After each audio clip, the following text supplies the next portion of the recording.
Sometimes it can feel like men and women in relationships want entirely different things, like they're struggling to communicate and connect on the same level about the same set of priorities. Jordan will now explain exactly why that is. But outside of the context of a relationship, all of us struggle in our lives for a variety of different reasons. And what Jordan's particularly good at is telling anybody who's right now listening to this that is struggling in some way or finds themselves in a situation where they're struggling to get out and climb out of that situation, step by step, how to do that, how to turn that situation into the greatest success of your life. And that's why I loved this conversation and why I think you're going to love it too. And before this episode starts, I've got a 10-second favor to ask you that are listening to this right now. 62% roughly of people that listen to this podcast haven't yet hit the subscribe button. If you could do me any favor at all, it would be just to hit that subscribe button. It helps this channel immensely. And if you do that for me, I promise with my team to do everything we can to make this show better and better and better for you. Do we have a deal? Enjoy the episode.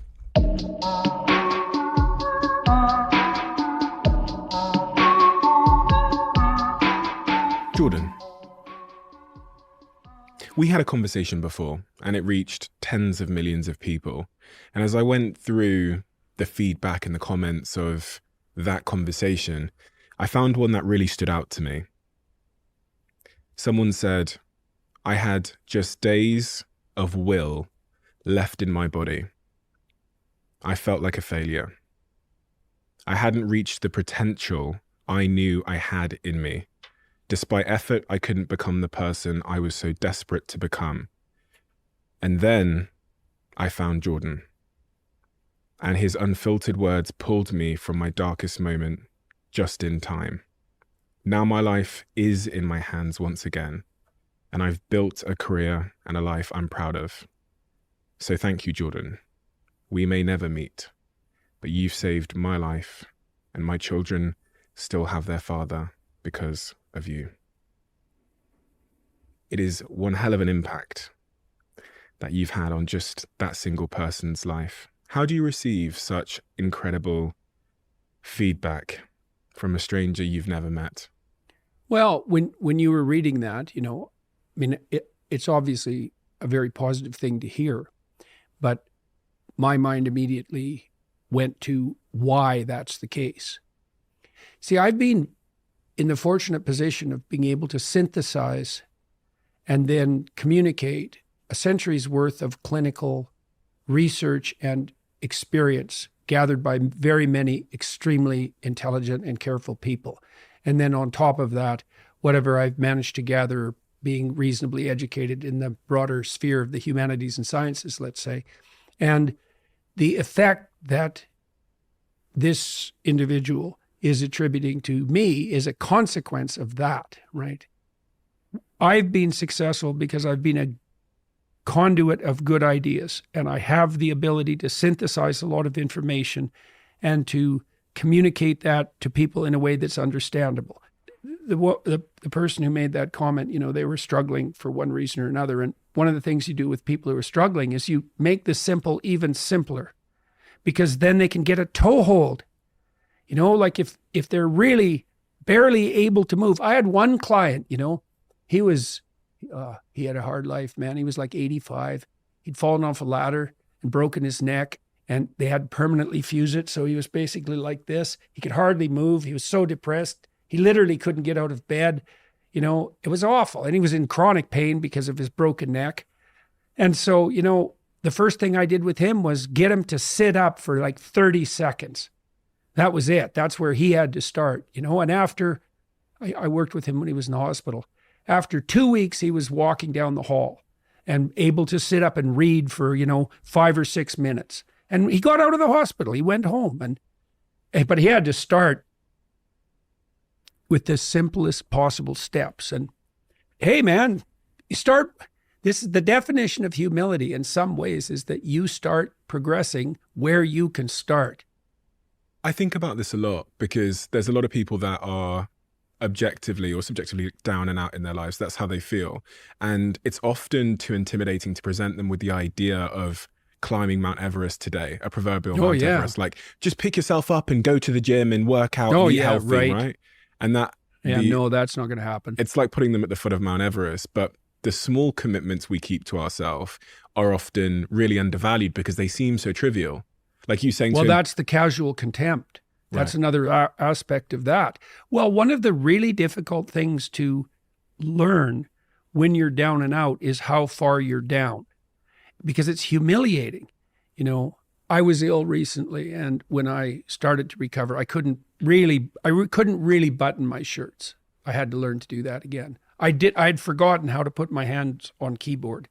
I didn't know where to put my hands. I had to learn to type again. Now, I hadn't lost all the knowledge, and it came back quite quickly. And the reason I'm saying that is because one of the impediments to people who've really taken a blow in their life is that things have fallen apart around them so badly that where they have to start is humiliating even to consider. The rule, it's a pretty straightforward rule when you want to get back on your feet. And the rule is you have to make the task small enough so that you'll do it, no matter how small that is. You know, and that can, and I've worked with people. I mean, one of the things I've become well known for is my advice to start by cleaning up your room. But I had plenty of clients who couldn't go home and clean up their room. They hadn't cleaned up their room for like 20 years for all sorts of reasons. Maybe because every time they did try to do anything positive in their family, no matter what it was, they were immediately punished and undermined. And so if they even went home and dared to start cleaning up the room, they'd face resistance within the family that was just a manifestation of the 50,000 times they'd been discouraged in the past, but also a move that would upset the insanity that characterized the pattern of familial interactions. And so actually, if they even made a move to clean up their room, what they were doing simultaneously was confronting the dragon in the family that had made every single person in that household insane for like 5 generations, right? So it looks simple. It's not bloody simple. And so in a situation like that, you cut it down so that maybe the first thing they do is clean up, like maybe they look inside one drawer and see the mess that's there and just look at it for a minute and think about how they might reorganize it if they were going to. When people are very down and out and they decide to make a move forward, in some ways they're facing the whole panoply of problems that confront them in the guise of that single problem, right? It's all lurking behind it, right? It's like, you know, they see the tip of a reptile's tail outside a gigantic closet, let's say, and they look and they think, well, that's just the tip of a tail. What harm can it do me? But it's connected to the whole damn beast. And the advantage to that is that if you make that first step forward, you're actually advancing in the face of all that opposition. The disadvantage is that the first task seems so small that you literally have to be on your knees to be humble enough to lower yourself to take that first step. You know, God, is that all I can do? I'm so useless. You might even be more useless than that because you might fail at it. I had lots of clients who would come back, you know, we'd make a deal that they would do something simple. I remember one client, this is such a comical story in a terrible, dark way. You know, he was an overgrown infant and he was 30. He was still living at home in his messy, you know, high school room under the thumb of his mother, conveniently for him, because then he never had to do anything. And he had managed to entice some girl into sleeping with him, and she got pregnant. Now he's going to have a son, and he had enough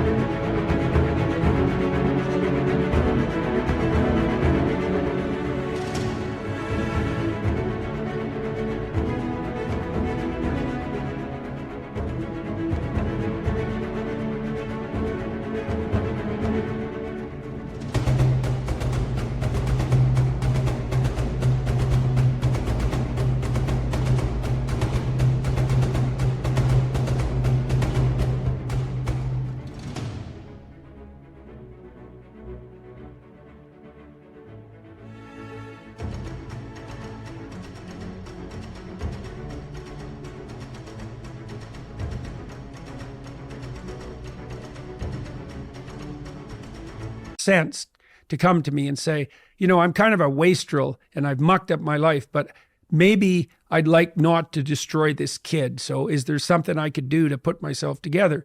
So, we talked that through. We negotiated, which is what you do with a client if you're sensible. You lay out the problem first. Okay, what the hell's wrong with you, do you think? You have to listen and listen and listen while the person unfolds everything that might be wrong. They put all their cards on the table.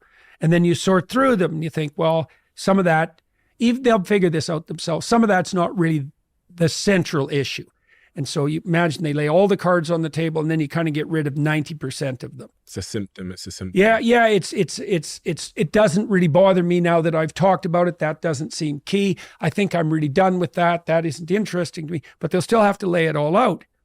And then you focus on the problem. And then the next thing you think is ask them is something, this is great general problem solving strategy is, okay, if this could be better, as far as you're concerned, what would better look like? And then they have to lay their cards on the table about that. So you do the same thing. And now you have the diagnosis. That's the problem statement. And now you have a hypothetical cure, let's say. And now you need a strategy, right? And that would be the steps in between the problem and the final destination. And then you break down the steps until you find a step that the person will take. And you have to do that experimentally. So the first step for him was to vacuum the carpet in his room. And so this is literally what he did. He brought the vacuum. It was a stand-up vacuum. He brought that into his room, but he only got it to the threshold. And then he left it 45 degrees across the door, leaning, and he walked over it for a whole week. And so then he had to come back and tell me, and he was embarrassed. He said, I got the vacuum cleaner just to the doorway and I left it there. And then instead of bringing it into my bedroom, I just, I put an obstacle in my own path and stepped over it for a whole week. It's a very humiliating thing because he knew that his life was on the line and he knew that his son's life was on the line. And he knew that he was one useless bastard for not being able to bring that vacuum cleaner into the room, but the proper interpretation of that in part is, well, you got the bloody thing out of the closet, didn't you? So what we did was renegotiate. This is called collaborative empiricism. It's a behavioral approach for clinicians. And the collaboration is, well, as I said, what's the problem? Diagnosis. What's the potential solution? The person has to be on board with all this, right? I mean, they have to be the people who decide that's the problem. You can't enforce that on them. They have to discover it for themselves.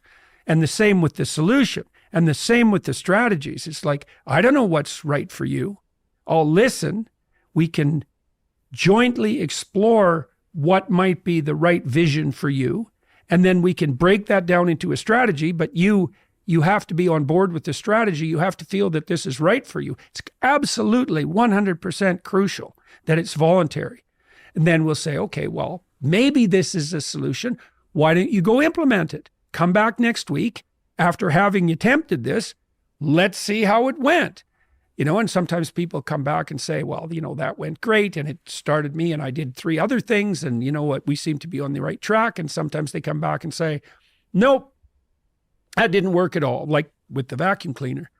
And so then you have to think what you do in that situation is make the task smaller.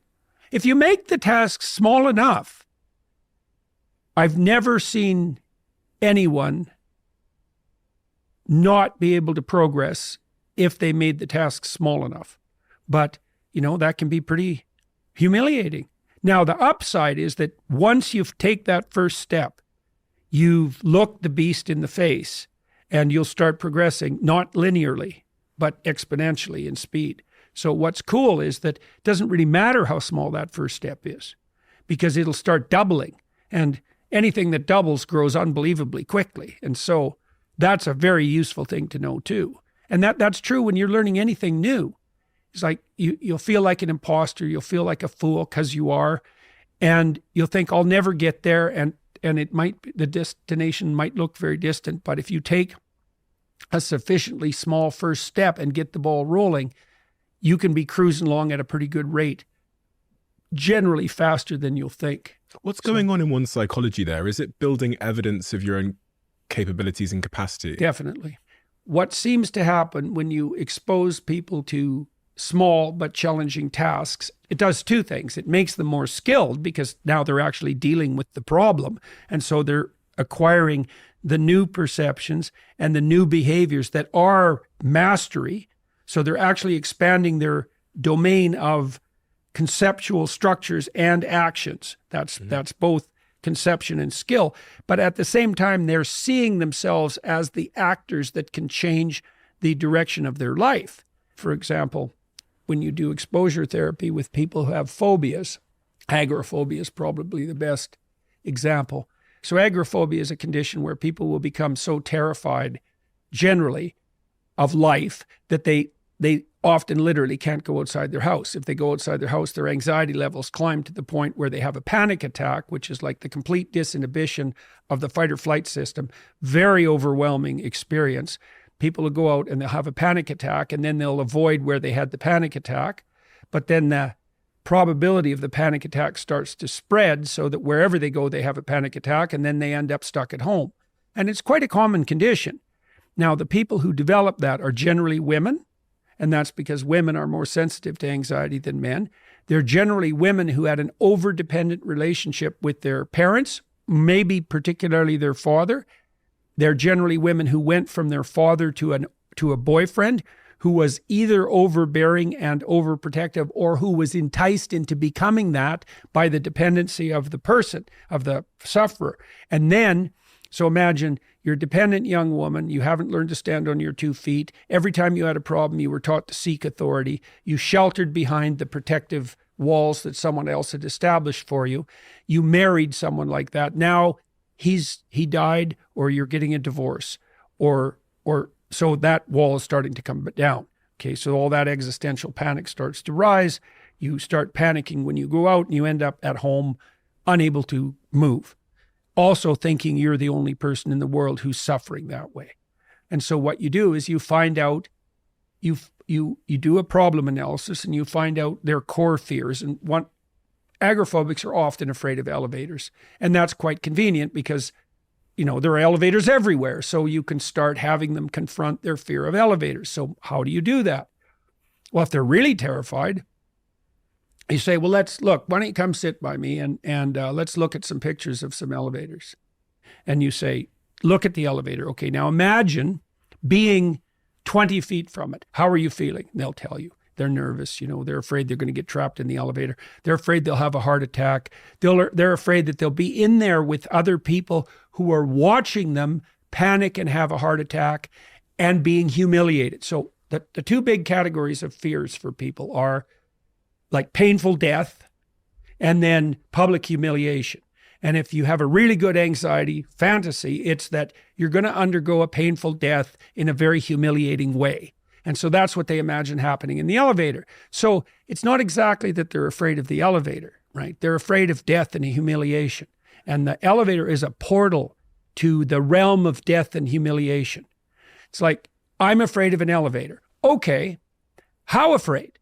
Could you look at an elevator from 100 yards down the hall? Well, like, if it isn't 100 yards, then 125 yards. Like, you'll find some threshold that the person can tolerate. Okay, so now you're at the threshold where the magnitude of their confidence is precisely matched with the size of the apparent dragon, right? So, and they feel that. It's like there's a place where their fear they'll say, that's close enough. It's like, okay, now you're on the edge. You're on the edge. So now we'll dance on the edge. We'll move you a foot forward.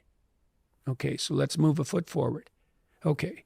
Anything negative happening? Well, I'm feeling a little nervous. Okay, well, let's just stand here for a bit. Keep your eye on the elevator. Don't hide, because you can avoid by just not looking. And we do this all the time. We look away. And the bigger the dragon, the more we're likely to look away. People don't like to look at, and you can understand why. People will avert their eyes from atrocity. Right? And they'll certainly avert their eyes from the thought that they could participate in atrocity. And you could think of that as the heart of darkness. It isn't, because you could look at the fact that you could take glee in the commission of atrocity. And no one wants to look at that. Well, you start, and you have to look at that. You have to look at that in the final analysis. But one step at a time, and you can do that with any problem, literally any problem. Break it down, break it down, break it down. Public speaking, anything, going to the gym. Yeah. Anything. A small dose, a small dose. And it's so fun to do this with people. It's the same thing you do when you're encouraging your young child. And that's a primary source of gratification for human beings, is putting someone on the edge and encouraging them. And so you do that as a clinician. So I loved being a clinician because, people say, well, how can you, how do you tolerate listening to people's problems? Well, first of all, they're not your problems. You have to understand that. Because if they're your problems, you're stealing that person's problems from them. Because you could come to me, especially people who are, very unsophisticated. They can come and talk to somebody like a well-experienced clinician, someone whose breadth of knowledge exceeds theirs by a substantial margin. And that person can just give them advice. But then they go act out that advice, and then that's not them.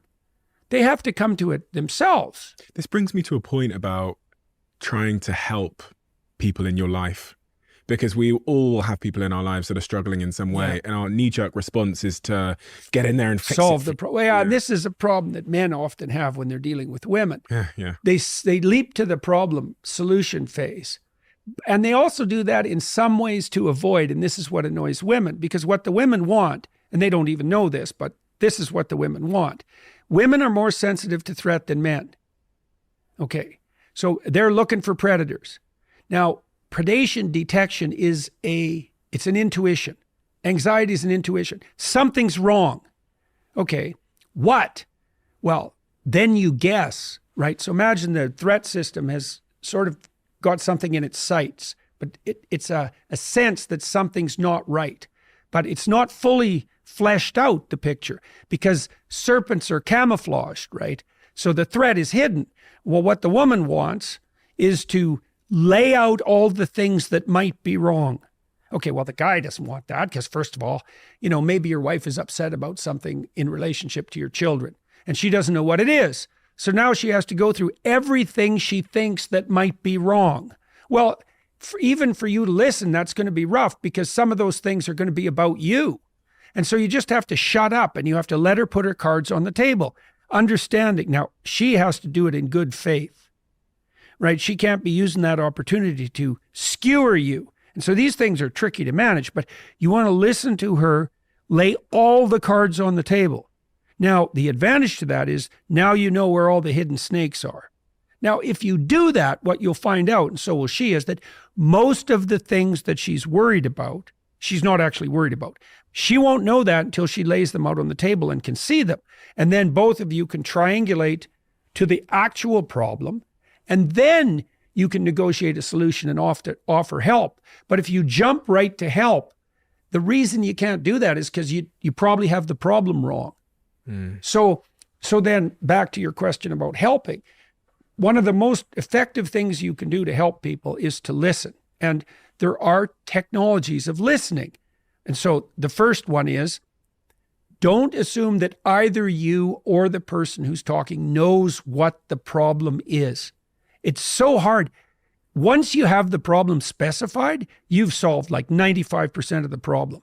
That diagnostic move is really hard. Are we sure we're addressing the most crucial issue? You have to have your sights focused right on the center point of the cross, right? Like in a gun sight. It's like, are we aiming at the right target? And then you can start negotiating problem solution. And but you can develop the patience to do that once you understand that initial act of listening is in itself the most helpful thing you can do. Just listen. And then how do you listen? Okay, so if I'm listening to you, there'll be times when what you're saying doesn't make sense. And so then I'll just say, well, you're saying this now, but you said this 5 minutes ago. And if you listen a lot, you can learn to track conversations across a very long span of time. And that's quite fun. you said this, but then you said this, and they seem contradictory to me. You're not accusing the person. You're saying, I see an inconsistency in the way you're formulating the problem. And they'll sort of startle a little bit and then try to rectify that. They'll check you out to see if you're insulting them or trying to play a game of moral superiority first. But if it's just an honest question, then you're actually helping them lay out a description of the situation that's not internally contradictory. Okay, so, and the great podcasters do this. You see this with Rogan. All Rogan does is ask stupid questions. And the way he does that is by consulting with his own ignorance in humility. Rogan is listening. He's thinking, I'm a stupid lunkhead and I don't understand this. What do you mean? And that's brave because he's exposing his own ignorance, but it's honest because he doesn't understand, but it also unites him with his audience because, especially with someone like Rogan, the probability at this time that if Rogan doesn't understand the gist of the conversation, that 95% of his audience doesn't understand it's like 100%.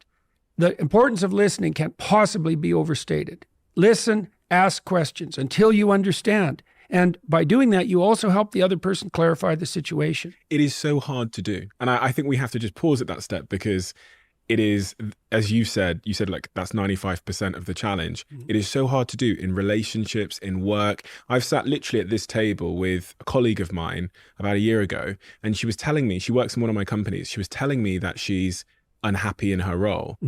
And I remember sitting here and she gave me a bunch of reasons why. And I kept asking and asking questions. And after just 30 minutes of asking the questions, she had decided that in fact, everything she had just said was not the issue.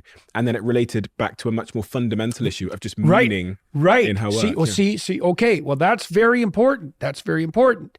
Jung called that a circumambulation. Okay. So now imagine the threat system is going off, right? It's saying something's wrong. But it's a primordial predator detection instinct. That's what's being triggered. It isn't capable of high resolution conceptual formulation, not to begin with. Something's wrong. Okay, what? Maybe this. Okay, now what happens is the maybes circle and spiral, right? And as you lay them out, you spiral inward to the gist of the matter. But you have to see, because you could imagine while this woman is explaining her problems to you, she's talking about things about the company and her relationship with the company that might be unsettling to you. So you're sitting there thinking, while she's laying out her problems, maybe you're getting defensive. Well, that's not true. The company's better than that. That's an unfair accusation. So you're feeling on the spot. Plus you want to jump in with your solution because you want to show that you're bigger than the problem that she's showing, or maybe you're secretly attracted to her and you want to be a white knight. I mean, there can be 50 things. You're sitting there thinking about what you're going to say next because you want to play dominance, or maybe you think that's what you should do because you're a boss. And it's like, there's a lot of things that'll interfere with listening. But so you learn, you say, just shut up, ask stupid questions until the person that you're listening to has specified the problem. Now, if you're very fortunate, both of you will converge on that and it'll just become clear. Think, you pointed this out. This is what that's really all about. Now, the person may be discovering too that they were resistant to that conclusion. Because the fundamental threat is more key to their self-esteem to their conception of themselves than allowed them to be comfortable before they get to the actual point, which is where they're going to be most vulnerable. They're going to throw out a bunch of screen concerns just to see if you can be trusted with something that will reveal their vulnerability. And they're even doing that to themselves. It's like, dare I tell the truth about this situation? Because I've betrayed myself before, so maybe not. You're so right. They test you on the way to the truth to see how you'll respond. Yes, and they're testing themselves too. Yeah. And you can facilitate that. See, if you facilitate that by calm listening, then you're modeling the fact that whatever the hell they have as a problem isn't so terrifying that you have to avoid it and run away. Yeah. Right. It's so interesting what was actually revealed, because this person that works in one of my marketing teams in a different company where there's a CEO said to me, it's the work they were doing that was causing them the unease and that's the reason they wanted to leave, etc. And I asked them the question after about 30 minutes, when was the time you were most happy in the business? They revealed to me that the time they were most happy was when they were with me overseas at the very beginning. And what that really revealed at its essence was there'd been a change in the proximity to me and the real meaning of the work. And they now felt like they were doing trivial things. Their happiest time was when they were right next to me doing the most important stuff. Right. So the most difficult problems. They were solving the most difficult problems. When they were most challenged, and they were. So really, the fix wasn't what they thought it was. The fix, and they're now, they actually texted me. I sent them a message to one of my team members last night saying, I just don't want to, I want to keep their identity. So let's say they were with me in Canada. They text me when they were most happy. They text me last night saying, I feel like Canada Jenny again. Right. And all the adjustment that had to be made was getting them back close to bigger challenges. Right. So they wanted to be closer to the front line, as it turned out.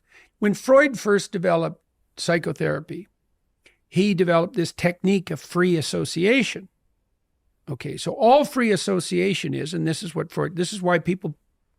Freud put people on the couch and sat behind them. See, if I'm face to face with you and I'm laying out the problem space, just what you're signaling to me by your face might stop me from fully revealing the truth, because maybe you'll raise an eyebrow, or there'll be a micro expression of disgust or contempt, or you'll look away, or because I'm going to be evaluating you to see how you're reacting morally to my revelations. So Freud just hid himself. He said, and I don't think that's strictly necessary, but it's a very wise intuition, and you can imagine how it would be helpful. So now I think the counter to that is you can signal to someone who you're talking to, like, open reception of the message they're receiving, right? It's just that, and kids love this, right? One of the things kids are doing all the time is testing you to see if you're paying attention, and they will modify their behavior in any way imaginable to get attention. It's because there's no difference between attention and love, by the way. Like, there's no difference. And so I don't think you have to hide yourself from your client, but that's why Freud did it. Now, what Freud noticed, and the psychoanalysts noticed, is that if you let people free associate, the topics that they picked would be linked to one another. That reminds me of this. That reminds me of this. That reminds me of this. Now, obviously, because people aren't just emitting random noises, there's a reason the things they're revealing are linked. There's some implicit similarity that they're striving toward. Now, often what'll happen if you listen to your wife, for example, she's laying out a bunch of problems and it'll spiral. It'll remind her of something. This happened with Freud. If you got to the gist of it, it would remind people of something that happened to them much earlier in their life, and often something that was traumatic. So a trauma is a problem you encounter in your life that's quite deep, so that it unsettles you, that you do not resolve. So it's like, imagine that in your bedroom, there were holes that you could fall through into trouble. And so you want to make a map of where all the holes are so that you can walk through the landscape without falling into the pit. Now, it'd be better if you just fixed the holes, but at least you have the landscape mapped out. Well, a trauma is a hole that hasn't been filled in. And so maybe if you had a trauma when you were 4, you hit a wall and you couldn't resolve the trauma, that's no different than not maturing in relationship to that problem. So what you have at hand there are only the tools that you developed by the time you were 4. Now, then you might encounter a situation where that's reminiscent of that. So, for example, someone might say, I had a problem with my boss. I have a recurring problem with my boss. And so you listen, he says, that reminds me exactly of what my father did when in this situation when I was a kid. And so the reason the person is reacting to their boss in a negative way is because they're using the same conceptual structure that they used to construe their father when they were 4. You'll see this in marriages all the time. Like, if you have a recurring problem with your partner that you really can't understand. Now, it might be your fixation at some developmental stage that's the problem. Like, she's interacting with you in a way that elicits your 13-year-old self consistently. But she also might be reacting to you in a way that elicits her 13-year-old self. And so then, but if you listen to her, she'll get to that. And then she'll tell you the story. And then sometimes she'll be able to figure out what to do about that herself, or sometimes you'll have to discuss it. But it almost always results in tears. Almost always. And I think the reason for that is that what happens is when people break down in tears. So children cry quite often. And they cry when they encounter an impediment that they can't surmount. And I think what tears do is dissolve you to the state of neurological plasticity that characterizes early childhood so that you can learn. Now, people don't like that, right? That reversion, it's humiliating, but you have to break. That's the crying. The crying is an indication that the current conceptual structure is insufficient. It has to die. And then the tears come, right? And then now you're prepared neurologically to learn something new. And that'll be whatever comes out of the discussion. And that'll replace that old conceptual structure that's outdated and immature with a new, somewhat fragile conceptual structure, right? And then the person will try that out a couple of times. Like maybe this is something where it's like something that's just come out of a cocoon. You have to be very careful when you negotiate with your partner because, maybe they'll decide that they'll try a new tactic that you have both agreed on. But the first 30 times they implement that new tactic, first of all, they won't do it very well because it's new. And second, if you punish it, it'll kill it right away. Yeah, so you're describing my relationship very accurately because I am someone who so what's my sort of attachment style? I grew up in a household where my parents were at each other a lot. It was fighting, arguing. Yeah. So I learned very early on that relationships are like prison. Right, so right. I wanted to commitment. I ran from commitment my whole life. I met someone who had an opposite attachment style where whenever things get a little bit rocky, she wants to like latch on in a sense. Like she really wants to make sure that she's got my attention. Yeah. For example, I could come home and say one word that shows that I'm focused on my work. And then suddenly she's like fighting for my attention. That makes me want to run and that makes her want to chase. Right, right. And so then she'll get triggered and then she'll kind of retreat and be, it's quote unquote, like the word sulking is often used. Yeah. So we came up with a system where I said to her, when you feel triggered by me not giving you the attention you want and you end up spiraling, can you just try and tell me as soon as possible? Yeah. Instead of like the 7-hour silence. Yeah. So that was the mechanism we came up with. And then the first time she did that, I was, as you said, very conscious of making sure I didn't react badly to it or get triggered by it. Right. So you're describing the process I've been through entirely. Yeah, well, this happens to everyone. And those sulks, let's say, that's a nonverbal threat response. Right. Right. And you want to replace that with a more differentiated, practical, and more immediate strategy. And so, one of the things that I've seen, for example, with my wife is that the periods of time where she gets upset shrink and shrink and shrink and shrink because she can get from the problem to the verbalizable statement of the problem and the solution way, way faster. But that takes just from continual practice, because continual attention. It's like, oh, I'm upset. Okay, well, what am I upset about? Here's a bunch of things that I might be upset about. Okay, which of those are focal? Like this is something you can learn, but you have to admit you're upset. And you also have to understand that you don't know why. Because one of the things that'll happen in a marriage with any close relationship, with any relationship is like, well, if you and I talk and we hit a pit, I would rather that it's your fault, right? Because then you have to take the conceptual structure and you have to allow it to die and you have to cry and you have something to learn and it's you and it's an indication that you're insufficient. It's way more convenient for me if it's you. Plus I get to feel moral superior and like I have myself under control and that I've mastered the universe. And also women also in some ways want that from men because they want the men to be competent. And so men will pretend to be more competent than they are. It's like, you want to find out what the problem is because then you can solve it. And one of the things you have to consider is that you're the problem. Maybe you're not, but maybe you are. Now you might say, well, why should you undergo the cataclysmic revelation that you're the problem? And the answer is because you could stop being the problem. Like that's the payoff. Because you might say, well, why attend to your wife? Why fight? And the answer is so you don't have to fight again. See, and I know this. So I'm a very agreeable person. I don't like conflict.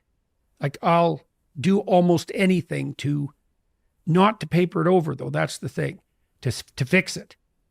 But the reason that I'll engage in conflict is because I know it isn't a theory. I know that conflict delayed is conflict multiplied. And so if I do have a problem with someone, I want to note it, get it on the table, fight it through to the bloody bottom, fix it, and move on. And there's that's a lot of emotional stress and complex reconceptualization and retooling. And people would rather avoid that, because, you come home from work and your mind is on something, whatever the hell it is. And then this like snake pops up and you think, do we really have to deal with this now? It's like, well, maybe. And if not now, when? And that's something you can also negotiate, like I can give you an example of that. So there was a time, a very long time, where my daughter was insanely ill and suffering brutally and deteriorating at the same time. And that's overwhelming by definition, because a problem you can't solve is overwhelming. And then so the question arises, well, how do you deal with a problem that's overwhelming that you can't solve without making it worse? So one of the things that Tammy and I did was we made rules. It's like we didn't talk about Michaela after 8 o'clock at night. It was just off the table because we knew, well, are you going to go to sleep? Are you going to need some sleep tonight? Like if we're going to battle this for like decades, we better not wear ourselves out. Okay, how not to? Well, let's make some rules. They're like negotiating rules. And you can do this. This is good advice to the degree you can give people advice about a relationship. Here's something to understand about your marriage. Okay, you are going to have to listen to your wife 90 minutes a week. Okay, and you might as well just get that through your thick skull. Now, why? If you listen to her enough, you can make peace and you can play. So there's a huge benefit. If you don't listen to her, that will accumulate and you'll listen to her in divorce court. Like you will eventually listen. And at some point, you'll pay for the privilege of doing so, right? Because there'll be other people involved. And then the backlog will be so high that you might never escape from it. Why don't men like to listen? Well, often because the insufficiencies are pointed at them. And sometimes, especially if the woman, let's say, and this can go both ways, let's be sure about this, but we might as well revert to the stereotypes. And I think it's fair because women are more threat sensitive. So they're more likely to bring up problems. Now that's the disadvantage is they bring up problems that don't exist because that's a false positive. But the advantage is they bring up problems before you're sensitive enough to see them. And so this is very important if you think about the role of women is the woman is closer to the infant than you. Okay, so you're, doing whatever the hell you're doing. You're concentrating on your career. You're not, especially when the infant's under a year old, you're a step removed now, and good, you can be dealing with the external world, but she's concentrating on the little kids. And one of the things you want to hear from her is what the hell's wrong with the kids before you're wise enough to see it. Now, the price you pay for that is she might be shorting out about things that don't exist. So, and this is especially true if your wife is high in neuroticism, and it could be true if the husband is too, but as I said, that's the more stereotypical situation. So why listen? To get to the signal. Now, will she get to the signal? Yes, although she might not be very good at that, and it might take a lot of listening. But if you listen long enough, she'll get better and better at it until she'll get like really good at it. And then the time between the emergence of the problem and the solution will it'll collapse to the point where it's virtually immediate. Now that's a very high level of mastery. That can take a very long time. But then, you also want to put forward to your wife and yourself the proposition that you're better than you are, which is, well, I get the problem, I can solve it. It's like, no, you probably don't get the problem. And even if you did, it isn't necessarily the case that you could solve it. And so you have to put up with the fact that you're going to have to be dragged through the mud because she's going to point to, maybe her kid's upset because you're a tyrant. And you probably are a tyrant to some degree, clomping around, overconfident and all that. And so she's going to poke you. Well, maybe this is how you're stupid, or maybe this is how you're stupid, and maybe this is how you're long list of potential ways and actual ways you could be stupid. So you have to listen to that. Now, your wife has to act in good faith. You know, one of the things that Tammy and I did when we first got married, because I thought a lot of this through before we got married. I said, look, you know, if we're going to do this, you have to tell me the truth. I don't care what it is. I'll tell you the truth, but you have to tell me the truth. I don't care what the truth is, but it has to be true, right? And so without that, you get nowhere. And you can't trust your partner either. And so your partner has to be all in. That's why you have a marriage vow. Because the marriage vow is basically this. This is the vow. No matter what you tell me, I won't run away. And that's a bitch of a vow, man. Because when someone unveils their whole heart, they unveil themselves all the way down to hell. It's not pleasant. It's awful. And so they need to know that you will not run away. And that's a vow, because what do you know? Look, the person's always going to be thinking, always, if you really knew who I was, you wouldn't love me. You wouldn't be with me. And, you know, hey, fair enough, because people are full of snakes. And if all those snakes were revealed, perhaps the logical thing to do would be to run. And so then you might say, well, why not run? It's like, well, you want to run from everyone for the rest of your life? You want to forego the advantages of a permanent relationship? And you're full of snakes too. So you're both making a bad bet. And so you make the bad bet based on the idea that if you are faithful and you are truthful, that you can resolve the issues, and you can. It's a good deal. Resolving issues. Much of what you've talked about stems back to childhood trauma and things that happen in our formative years. I often wonder, those holes in the bedroom floor you describe, the early traumas, They're often in the bedroom floor, by the way. Yeah. You bet. Can we ever fill those, or can we just put planks of wood over them? Oh, no. You can't put planks of wood over them. You have to fill them. And what you do, and you can do this. You know, let's say you were bullied repeatedly when you were a kid. Okay, you're probably still being bullied, because if you didn't, being a bully victim is a stable trait. So the great analysis of bullies that have been done, Dan Olweus in Sweden did this. He was a great psychologist. He analyzed bullying behavior and bully victim behavior. So he defined bullying very carefully. You're a bully if you use power disproportionately. So like if I'm 12 and I'm picking on someone my own size, I'm not a bully, right? Because the risk to me is commensurate to the risk to them. That's just aggression. That's just competition. And even if it's violent, it's not bullying. A bully is when I'm 12 and you're 8, or when there's 2 of us and 1 of you, or when I get you in a position where you're completely vulnerable and can't defend yourself. Disproportionate use of force, right? Bully victim is someone, the bullies will check out. Imagine a bully comes into a room full of kids. He'll poke at all the kids, and one of the kids will manifest a disproportionate emotional response. Well, then it's like he just zeroes in on that. And those are often kids who are higher in neuroticism or who are fragile for other reasons.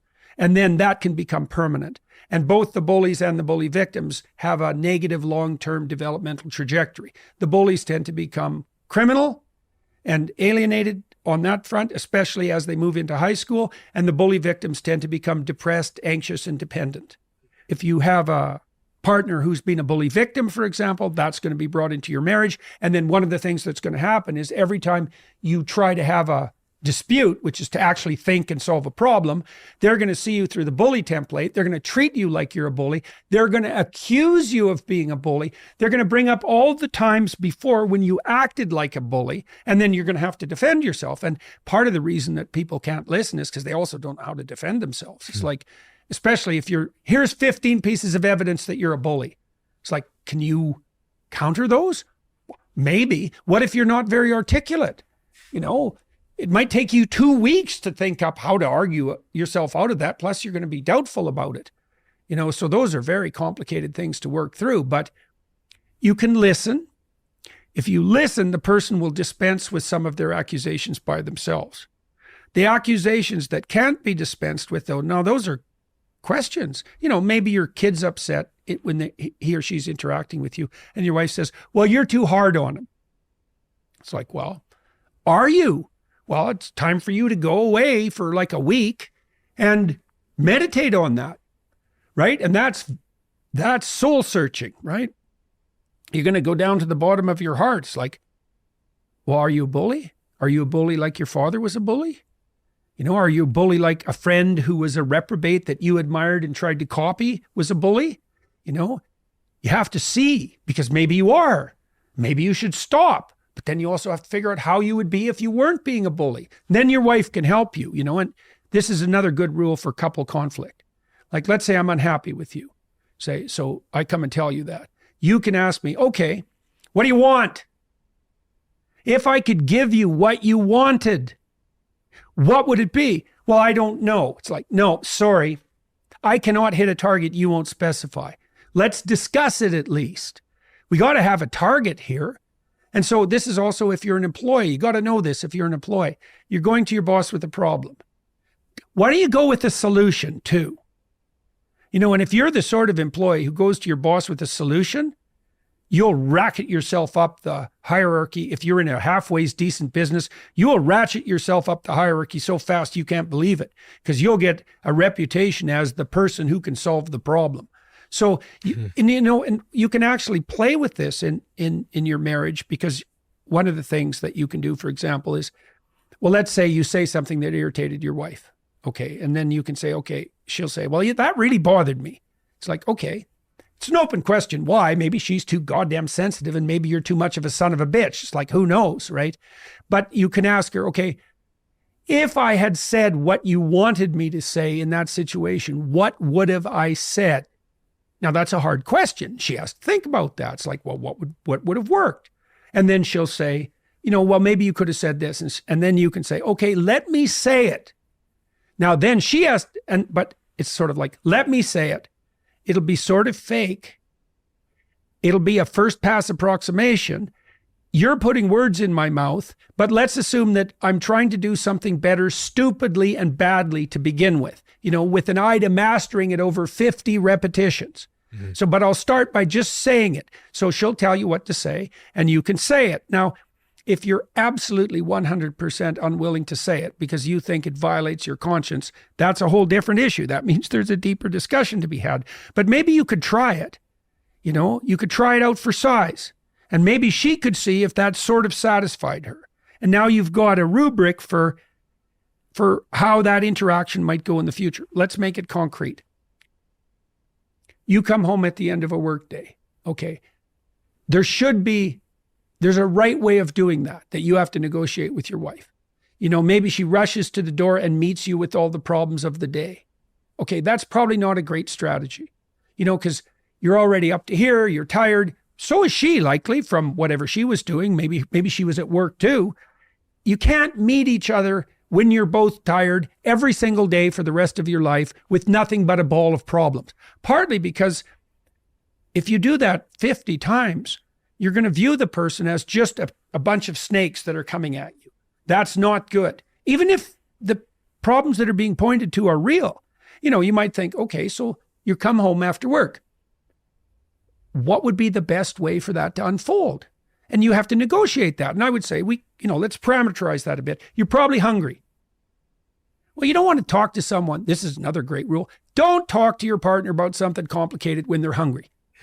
It's not going to work. So maybe you come home, you have something to eat, you kick off your shoes, maybe you take 10 minutes for yourself, and then you can talk. But you want to get that right. Or maybe you come home, you meet each other at the door, she gives you a hug, you have something to eat, you relax for a minute, maybe you have a shower, but then you've already negotiated about when you're going to have a conversation and you're going to be prepared for it. Now, people do this in the business. You don't just randomly discuss a bunch of problems at your business if it's running reasonably well. You have a meeting, it's parameterized. You kind of have an agenda. You have to do that at home. You have your home is also a small business, and it has to be run like that. And you have to spend 90 minutes, at least 90 minutes a week with your wife, just running the damn business. And I can tell you, if you don't do that, you'll never get to the play, ever. Because maybe you'll be romantically interested in each other and you want to spend some time together, but there's a bunch of problems brewing, and your wife will definitely this will absolutely happen, is that when you're trying to be interested in each other, these things will come into her mind and distract her, and she'll bring them up. And then you'll get pissed off because it's like, well, we're supposed to be having fun at the moment. We're supposed to be attending to each other. Why are you bringing that up? And the answer is, well, we're together and these are problems. We haven't set aside time to deal with them. The reason you should listen to your wife is because if you listen to her enough, she'll tell you what's wrong and what she wants. And then you can fix what's wrong and you can give her what she wants. In your practice, have you ever encountered those holes in the bedroom, those childhood traumas that you realized at some point when you stared into the patient's eyes, they could never solve? Yes. Yes. Yeah. A bottomless abyss. Yeah. It's awful. Yeah, I was in situations where, I'd get to the bottom of it, I thought, and then it was like Dante's Inferno, for everyone who is listening, you should read that book. Dante's Inferno is a topography of hell. So underneath every problem is layers of problems, right? Right to the bottom. For Dante, the worst problem was betrayal. Right. And the reason betrayal is the worst problem is, like, if you and I want to have a relationship, we have to trust each other. And betrayal is the violation of the trust upon which relationships are predicated. So it blows apart everything. So the lowest level of hell for Dante, the bottom of hell, was filled with betrayers. And that's right. That's childhood sexual abuse. Like, it's the ultimate betrayal, right? A child sexual predator is someone who takes the role of guardian to be the wolf, right? It's the worst form of betrayal. And so it just devastates children, and because they're actually faced with the problem of malevolence at a very early age. And what the hell? It's like, you're 4 and now you see the bottom of hell. Well, that's trauma. And the way you treat that, by the way, is you walk people through a topography of hell. That's what you do. And you can do that. Well, let's say you were abused when you were a kid. Okay, so what's your problem? Well, your problem is you've seen into the heart of darkness. That's your problem. And just blew you into pieces. Could people really be like that? Is that my father? Right? Is that my uncle? How could he do that? Well, you're gazing into the face of malevolence itself. You have to develop a philosophy of good and evil. It's a religious philosophy, essentially, because a philosophy of good and evil is a religious philosophy. Those are the same thing. You have to develop a philosophy of evil, and then you have to understand how you combat that. And that's very complicated. How do you combat evil? With truth, with love, with beauty. You have to start to embody that. Or maybe it's even worse. You're traumatized because you did something like brutal, seriously brutal, and maybe you enjoyed it. That's a very common pathway to post-traumatic stress disorder for people. And post-traumatic stress disorder occurs when you have a very large hole that, gapes large enough to swallow virtually everything that hasn't been fixed or papered over. You do that by finding your way out of hell. And that's what happens in the Inferno too. Dante is guided through hell by Virgil, who's the spirit that guides you through hell. That's a good way of thinking about it. So, and every problem, even the problems your wife brings to you, especially if they repeat, there are levels underneath that. And at the bottom, there's a betrayal, something like that. There's some bit of hell in there somewhere. And sometimes, if you go all the way to the bottom and you solve that bottom problem, you'll solve a whole bunch of peripheral problems. So there's a movie, Apocalypse Now, that's about a journey to the heart of darkness, and that's what the book is about, Joseph Conrad's book. And there's a documentary called Heart of Darkness that describes the making of Apocalypse Now. And the people who made Apocalypse Now, which was a movie about a journey to the heart of darkness, it had an effect on them while they were making the movie. And all of the people that were acting in the movie and directing it, producing it, financing, all went on a journey to the heart of darkness inside. And it virtually killed them. One of them had a heart attack. One of them went completely broke. Like, they just had a catastrophe when they were making this movie. They fell into its archetypal clutches. Heart of Darkness is the name of the documentary. It's fascinating. Have you been on that journey yourself? Yeah. Sort of, I would say in some ways permanently. When I was 20, something like that, 20, I started studying atrocity, right? And so I've always been interested in the Holocaust, Auschwitz in particular, but it's a very particular interest. Like evil, Nazi Germany, Auschwitz prison guard who enjoyed his work, right? Because my question was, how could you be an Auschwitz prison guard who enjoyed his work? Now, one answer is, well, you're just like a demon from another planet who's so unlike me that I don't even have to worry about it. And that's a very convenient answer, but it's not true. Many of the people, not all, many of the people who were involved in the Nazi atrocities were perfectly ordinary people. They were just like you. And you think, no, I wouldn't do that. It's like, that's not what the evidence suggests. The evidence suggests that the vast majority of people in Nazi Germany went along with it. Now, not all of them were dragged into the abyss itself, but plenty were. And if you think you wouldn't have been one of them, that just means it's highly likely that you would have, because you have no idea what you're capable of. There's a great book about that. It's a terrifying book called Ordinary Men. And it's about the initiation of a police battalion from Germany who went to Poland after the Germans marched into Poland. Now, these were ordinary men. They were policemen, middle-aged, who had grown up before the Nazi propaganda mill got going. Okay, so they weren't indoctrinated Nazis from like the time they were 4.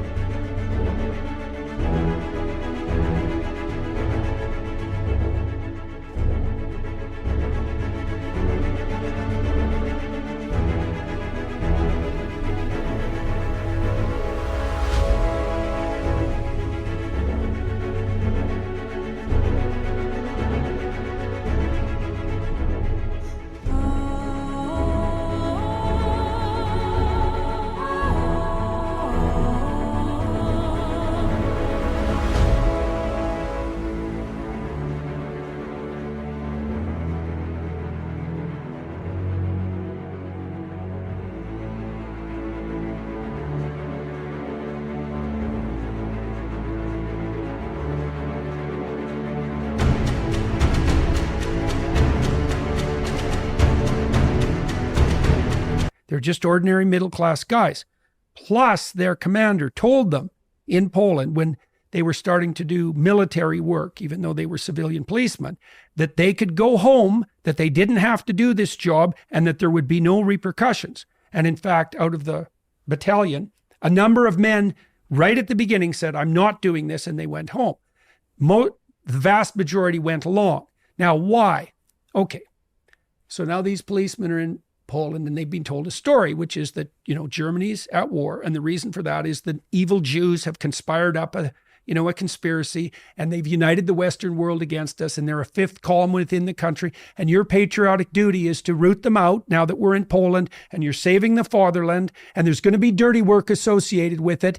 And do you really want to leave all that to your compatriots, your companions, your guys?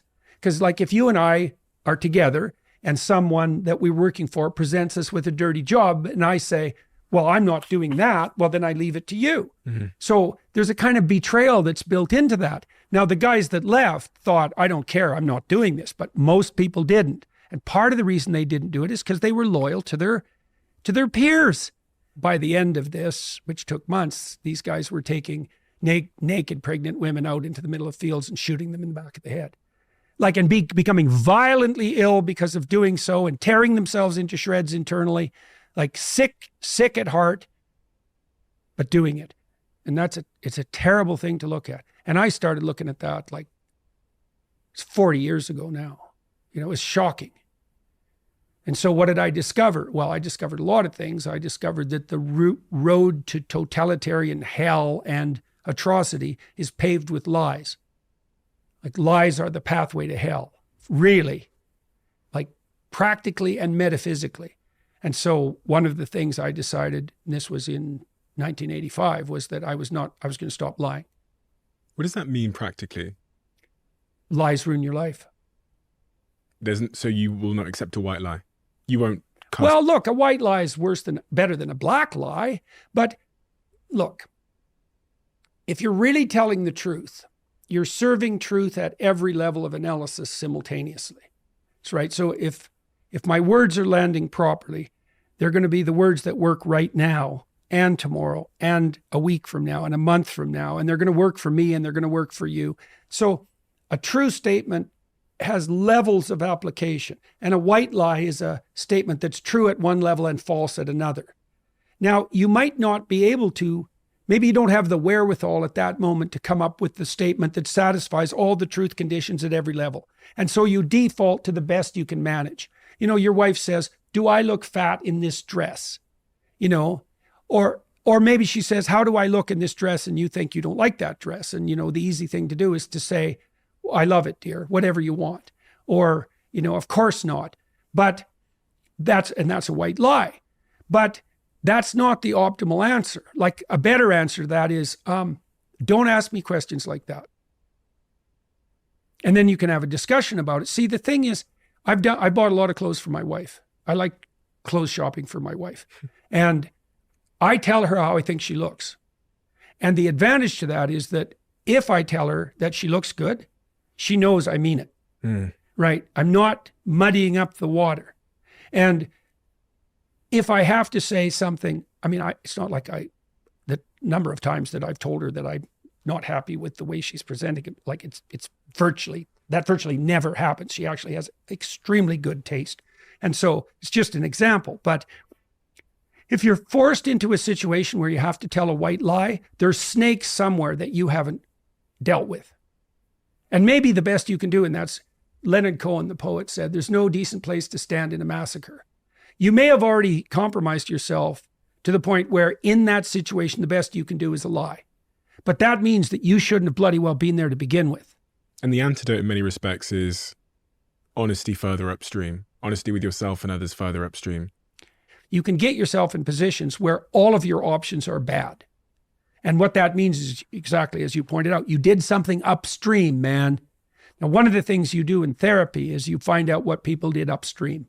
You know, and you'll find this in your discussions with your wife. There'll be a problem. And as you circle towards it, you'll see, oh, this is where I made a mistake, right? This is what's wrong with me. And then you can even find out if you look, you can go back into your past and you can think, oh yeah, that's when I made that decision. I knew when I made it, it was a bad decision, you know? And your life is full of the consequences of decisions you took in the past that put you on the wrong path. And you said, we were talking about repairing things. What you do is you go back to where you made the mistake. You figure out what the mistake was.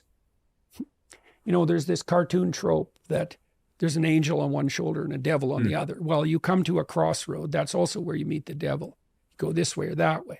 If you go the wrong direction, your life will be then the consequences of that bad choice. And then that will tangle you up. And then you'll suffer for it. Then you have to figure out, okay, what's the suffering? What's the problem? When did I make the bad choice? Which road should have I taken? That's how you fix a trauma. You replace the road you did take with the road you should have taken. And now you have a road forward. And once you have a road forward, the trauma is no longer traumatic because you have a road. Your brain brings up the past because you have not specified the proper road forward. You go back into the road you took that was the wrong road. You find out what the right road was. Now you've atoned, you've confessed, you've repented, and you have specified the proper pathway forward. And that's what you do when you negotiate a solution to a problem with your wife too. Here's what we're doing. Here's the problem. Here's what we did wrong. Here's what we'll try to do in the future. And if that new future map works, that past trauma will be rendered irrelevant. As you know, because I've been sent thousands of messages, these conversation cards sell out exceptionally quick. So here's the deal I'm going to make with you. If you join the waiting list, which is in the description below, you will get sent access to buy these conversation cards 1 hour before anybody else. They're in limited supply, so if you really do want to get your hands on them, please do add your name to the waiting list in the description below. And you can find that waiting list at theconversationcards.com, but I'll also include it in the description below wherever you're listening to this episode. How much do you really know about your health? For me, that answer was simple. The answer was very little until Whoop came along. As you guys know, they sponsor this podcast. But even before then, Whoop was integral for me to know what's going on inside my body. Most of my friends, my family, and my team now use Whoop, but I still have a few friends that are on the fence about getting on board. And what I hear from some of those friends is that they're a little bit worried about what they might see in the data, and they might feel uncomfortable about knowing what's going on inside their body. If I've learned anything, it is that knowledge is power. And once I finally started to look at the data and understand how getting less sleep was affecting my body and how my old lifestyle was actually hurting my long-term health, everything changed for the better. So if this is something that you'd like to try out, head over to join.whoop.com/CEO and you'll get to try Whoop for 30 days, risk-free, with zero commitment. Try it and let me know how you get on. I was looking at our past conversation and I thought it would be interesting to see who the audience were, their demographic. And the age group were 20 to 40-year-olds, really 18 to 40-year-olds. My question to you is, in their lives, in that demographic's lives, what do you think the biggest challenge is? Because both your kids, Julian and Michaela, both fit into that category as well. What is the greatest challenge that demographic face? Well, the biggest challenges we had with our kids was, I think the biggest challenge I had in my generation was negotiating the years between 13 and 15, something like that. But my sense is now the biggest challenge to young people is negotiating the transition into adulthood identity. And I think that's partly why we have this terrible war in our culture about what constitutes identity. And I think the reason that identity has become such a problem is that our concepts of identity are unbelievably unsophisticated, narrow, hedonistic, and self-serving. So the identity groups that have popped up are all, you could say, whim-based identity groups. They're sexual identity, say, or something arbitrary like sex or race or ethnicity, something arbitrary. But the sexual identity groups are particularly interesting because the idea that that's your identity is predicated on the notion that there isn't anything more vital to you than the immediacy of your sexual behavior. Well, you're not a sex machine. You're not a short-term sex machine. That's not what a human being is.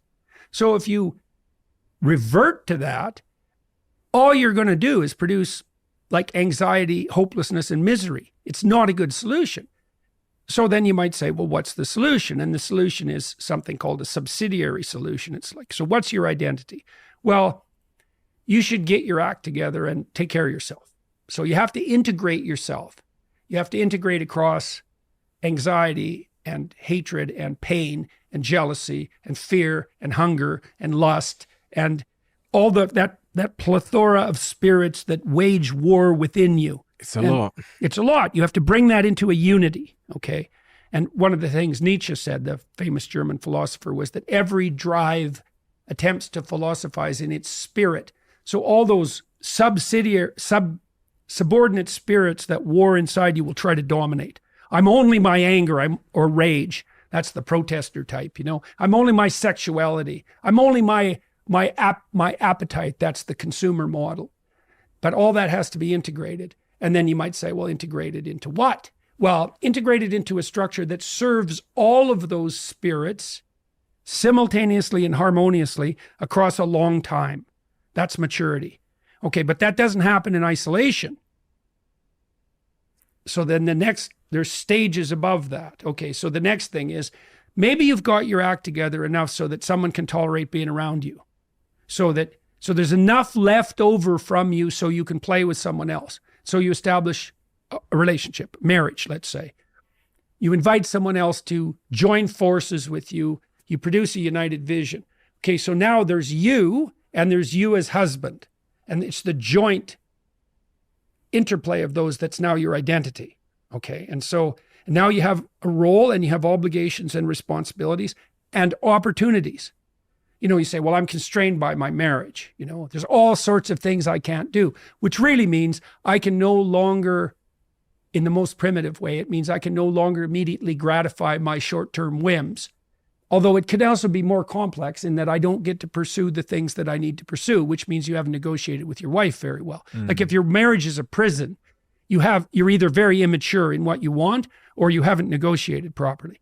If you've done it well, you've got your individual unity established, and then there's a unity within the marriage that's better.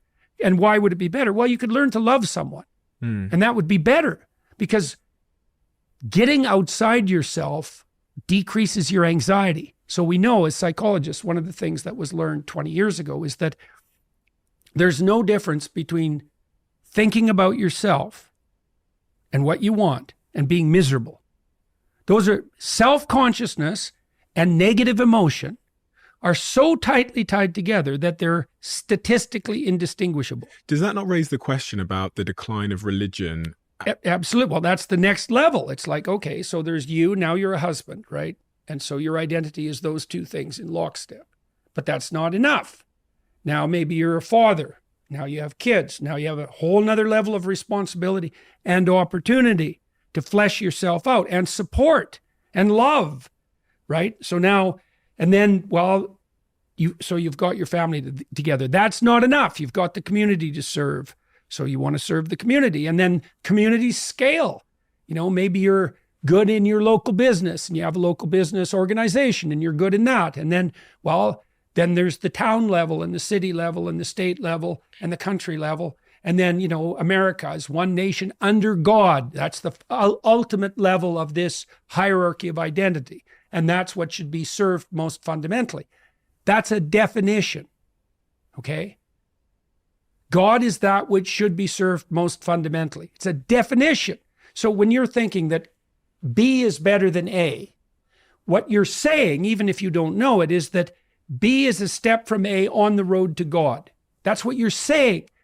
The medieval definition of God was something like the sum of all that is good, or the essence of what is good. And so if you believe that there is a good, then lurking behind that is the spirit of all of that which is good. That's God by definition. Now, you can debate forever about what that is, but it is something you live in relationship to. Like that's absolutely inescapable. And you might say, well, I don't believe in God. And then I would say, well, do you believe in good? And you'll say, no. I say, well, then you can't act, because you act towards a good, or you're not motivated. I called Simon Gunning, who's the CEO of Campaign of Living Miserably. It's a big mental health charity here. And I said, give me the updated stats. He said to me, 19 to 35-year-olds, which is that demographic that are listening to this predominantly, are twice as likely to report being in crisis than any other group. Right. And there's a reason. It's a very straightforward reason. It's literally this. The more you are focused on yourself, the more miserable you are. It's as simple as that. But that's society now these days. I know. Well, and there are terrible forces pushing us in that direction. Like I could attribute this to the idiocies of a degenerate Protestant liberalism driven by postmodernism. But you could also just as easily point to consumerist capitalism. It's like, it's all about you. It's all about what you want. Worse, it's all about what you want right now. Worse, it's all about what your basest appetites want, regardless of cost, right now. Well, that's the same as being 2 years old. There's nothing about that and why do you think that's you anyways? It's like, since when did what you are become what the most idiotic part of you, who cares nothing about anything else and any other people, wants right now? Why is that you? How about this though? So this is where I'm trying to make a distinction is responsibility is a good thing. But with responsibility, sometimes comes this idea that it's about me. My outcomes are about me. It's all about me. My success and failure are a consequence of me. Yeah, well, right. Absolutely. Well, that's why the classical Christian philosophy has always been that you cannot infer someone's moral worth by the level of accomplishment. So the Roman aristocrats would have said, well, look at me. Like, it's pretty obvious, speaking to a slave, say, it's pretty obvious that I'm better than you. First of all, I can slap you and there's not a goddamn thing you can do about it. And you have to do what I tell you to do. And I've got all the money and all the stuff. And I can make all the decisions. And I have all the power. Clearly, that's evidence that I'm morally superior to you. But didn't they believe that a god had granted them that superiority to some degree? So didn't they often believe in fortune as the Sure, we're in like a sure. Well, responsibility. sure. Of course they did. That just made it even better. It's like, the fact that I've got the power is a reflection of the fact that the cosmic order is clearly on my side. And we believe that less now because of the decline of religion. So we now think that our outcomes are more determined by our own actions. Yes, but lurking underneath that is there's a hidden God lurking underneath all that too. It's just that the God has become subjectivity. It's something like that. When God talks to Moses out of the depths of the burning bush, he says, I am what I am. And that's what every degenerate Protestant liberal says now. I am what I am. And they also say, and if you don't go along with it, the consequences for you are going to be pretty damn dismal. Use my pronouns, adopt my identity, play the game that the worst part of me insists on, or else. And it is a consequence. I said Protestant liberalism for a reason. Like, as we've moved away from God, we've moved into a radical subjectivity. Now, the problem with that is that a radical subjectivity, especially one of impulse, is unbelievably immature and counterproductive. It just doesn't work any more than a room full of 2-year-olds works. What's a better idea? This subsidiary structure. It's the adoption of voluntary responsibility. Way more complex identity. It's like, take on the load. Take someone in your life, make a permanent relationship, work it out, have some kids, serve your society at all these different levels, strive upward. What's up? Okay, here's the definition of up. A better solution unites more situations and people across broader spans of time. Is this why, and this brings me to, you're doing Peterson's Academy, which is an online sort of interactive learning platform you've designed, which is kind of, seems like it's taking on this typical university structure. I was on there, I see people can sign up right now, but why are you doing Peterson's Academy? Well, curiosity. I'm curious about virtually everything. I started putting my lectures on YouTube because I was curious. What'll happen if I use this? So curiosity. But then the more deliberative answer is, I'm in a very fortunate position because I can meet pretty much anyone I want to meet. And the people I want to meet are almost always interesting thinkers, let's say, or people who've done interesting things repeatedly in their lives. And so I can find those people, and some of them are very charismatic and they have lots to say, and I am providing them with a platform to say those things, and we can do it at extremely high quality and very, very low cost, and we can distribute that to everyone. And I am an educator, I'm a professor, or at least I was. I'm still a professor emeritus, and it's time for what we've been doing in universities for all these centuries to be made available on a mass scale, because it can be done very well, and it can be done, and it's entertaining to do, and there's no reason not to do it. Okay, so that's all on the positive side. And then there's a sense of humor aspect to it too, because it became impossible for me to work in a university. And so I thought, fine, I'll go build my own university. Because I thought maybe there's something arrogant about this. When the university came after me, there was part of me that thought, you think I need you. It's like, I don't think so.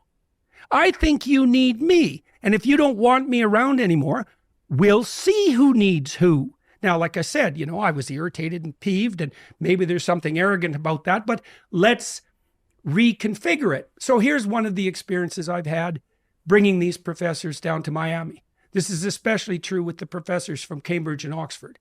Like, some of these people, man, they're deadly. You're lucky to have a conversation with them. They've been thinking a long time. They're super smart. They're wise. They know their field. They're great communicators. These are stellar people. And their universities treat them terribly. No respect. They let their students walk all over them. They pay them abysmally. They treat them as if they're pawns of the administration. It's sickening. And so I invite them down to Miami, and we make them a good financial offer, and we treat them like people we're very pleased to have there, and that we hope they'll come back. And they have a really good time, and they deliver. And we say, look, they say, well, what function do you want this course to serve? Because maybe they're worried that there's a political agenda or something like that. And our rule is, we picked you for a reason. You know what we're doing. You tell us how to get the hell out of your way so that we can enable you to teach the course you've always dreamed of teaching. We will provide you with the audience you've always wanted, which will be people, because they have a live audience, and the live audience members we select are selected because they want to come and listen, which is what you want for students. And so we want to have the dream experience for the professor.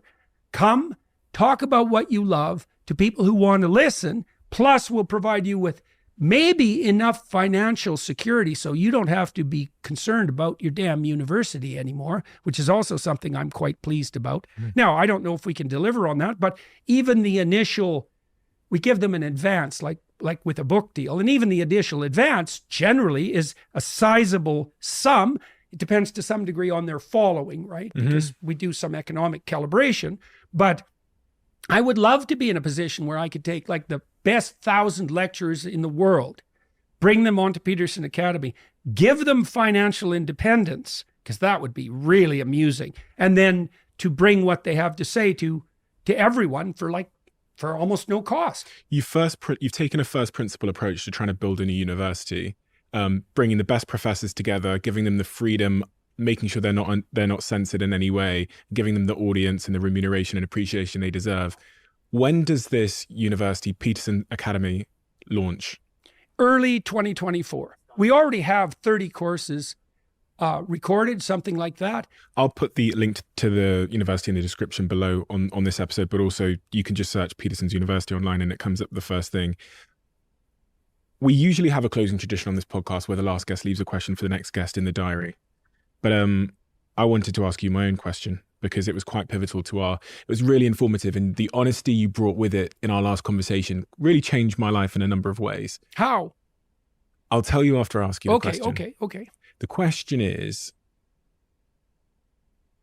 how are you doing? Good. You know, I still have a lot of pain, so that's annoying, but not anywhere near as much as I did have when I was really sick.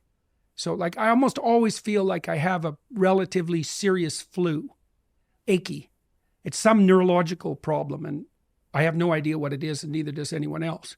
But I'm not anxious at all, and my head is very clear, and I have such a ridiculously interesting life that the leftover trouble is basically irrelevant. You know, I wish it would go away, but whatever, it's not that big a problem. So, and I mean, I just have an absolutely miraculous realm of opportunity in front of me. It's crazy. Every day I have is so interesting that it's almost unbearable. And I would tell people who are listening, you know, you might want that for yourself, let's say. You might want to have that. And I can tell you, one way to increase the probability that things will unfold for you properly is to not lie. Just stop lying. Period. Stop saying things you believe to be untrue. Stop doing things you know to be wrong. Just start with that. You'll get closer and closer to the truth. And the truth is the adventure of life. That's the advantage to the truth. You have the world on your side. But obviously, because if you're lying about things, you're opposing reality. Who are you? Who are you to oppose reality? Good luck. Unbearable. It's almost unbearable. Your life is so exciting and so full of opportunities that it's almost unbearable. Yeah. It's like an action adventure movie all the time. It's crazy. It's crazy. You know, wherever I go, I can talk to whoever I want, essentially. You know, I'm going from country to country. People stop me on the streets. They're happy to see me. It's like I have friends wherever I go. Really, it's crazy. And people, you know, they feel they know me because they've been watching hours often, and they do know me. You know, I don't know them, but they certainly approach me on good terms, you know? And so, and I just was in 9 different countries, and I have a team of people who set up meetings for me, like dinner meetings and so on in these countries. And they're always people, they're well-placed people in the political realm and the cultural realm. They're hyper interesting people. And, you know, so I meet 30 people like that every second day in different countries all over the world. And so, and then I have these podcasts, and I can basically phone anyone I want who I would like to talk to, and they'll talk to me. And so, you know, 3 times a week, I get to sit down with someone who's like a bloody genius And for 90 minutes, they'll tell me a whole bunch of things I don't know. So that's superbly interesting. And so, and, you know, my books are selling like mad, and I'm writing another one, which I'm really interested in. And yeah, it's great. It's ridiculously interesting. And you can, I truly believe that people have that at hand. You have that at hand. That's there for you. Jordan, thank you. My pleasure. It's always good to talk with you. It's always good to talk with you too. And you've given me a gift, as you did last time, in so many ways. So thank you so much for making the decision, because I know you could be anywhere. So for you to come here, that honor and that decision is not lost on me. So it means a lot to me. Thank you so much for the work that you do. Yeah, well, I'll tell you, just so you know too, it's like there's a reason I'm here. You know, I have a team because I do have a lot of requests. And when you have more requests than you can possibly fulfill, there's a certain pain in that, because the requests are almost always of some quality, you know. So we triage, and we're looking for people whose podcasts have reach and who have been successful and who will conduct a straightforward and honest interview, and that will, you know, that are aiming up and that won't play games. And there's a reason I'm here. And the reason I'm here is because of the work that you've done. So, right. It's no favor. I'm glad to be here, but I'm here because this is the right place to be right now. So congratulations on that. Thank you so much. A quick word on Huel. As you know, they're a sponsor of this podcast, and I'm an investor in the company. It is finally here, 3 years of work from Huel to try and make a snack bar that is nutritionally complete. As of the recording of this episode, they finally released these bars that are high in protein, 27 vitamins and minerals, and just 2 grams of sugar. The impossible has been done. And it tastes so goddamn good. Often these snack bars, these like high protein snack bars, taste like you're eating Play-Doh or cardboard or something. It's so hard to make one that is nutritionally complete and that tastes good. And ladies and gentlemen, here we have it. I'm going to put the link in the description to get your bar below. Try it out and tag me and let me know exactly how you get on, because it's so nice to finally have a bar that is nutritionally complete and that actually doesn't taste like cardboard and that tastes delicious. The impossible has been accomplished.